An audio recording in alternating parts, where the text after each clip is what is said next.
Hello! ఆళ్ళందరూ ఎలా ఉన్నారు? నేనైతే చాలా బాగున్నాను. ఏంది మే జుట్టు ఇరబోసుకొని ఎక్కడున్నావు అని అనుకుంటున్నారా? ఏం లేదండి. నా ఫ్రెండ్ బ్యూటీషియన్ కోర్స్ కంప్లీట్ చేసింది. ఈరోజు తనకి లాస్ట్ డే సర్టిఫికేషన్ తీసుకునే రోజన్నమాట.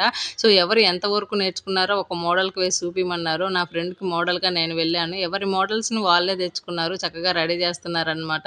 నేనైతే ఇంత మేకప్ వేసుకోవడం ఫస్ట్ టైమ్. ఇంతవరకైతే ఎప్పుడు ఇంత మేకప్ వేసుకోలేదు. నాకు ఫౌండేషన్, లిప్‌స్టిక్ ఈ 2 తప్పితే ఇంకేమి తెలియవనమాట. ఎక్కడికెళ్ళినా ఆ 2 ఏసుకునేదాన్ని. ఇంత మేకప్‌లో నన్ను నేను చూసుకోవడం ఫస్ట్ టైమ్ అనమాట. నా ఫ్రెండ్ అయితే చాలా చక్కగా ఏసింది. తను మంచిగా నేర్చుకుందనమాట. హైదరాబాద్ వెళ్లి నేర్చుకుంది. సో, తిను ఢిల్లీలో నేర్చుకొనొచ్చిందంట. సో, ఇక్కడ నేర్పిస్తుంది వీళ్ళకి. ఈ అమ్మాయికైతే ఎంత చక్కగా వేసిందంటే వాళ్ళ మేడం మేకప్ చాలా మంచిగా అనిపించింది నాకు. హెయిర్ స్టైల్ గానీ, శారీ డ్రాపింగ్ గానీ, మేకప్ గానీ చాలా ప్రొఫెషనల్‌గా అనిపించింది. నాకు వేసింది మాత్రం నా ఫ్రెండు. సో, అందరూ చక్కగా రెడీ చేశారు వచ్చిన వాళ్ళందరూ. వీడియో గాని నచ్చినట్లయితే లైక్ చేయడం మాత్రం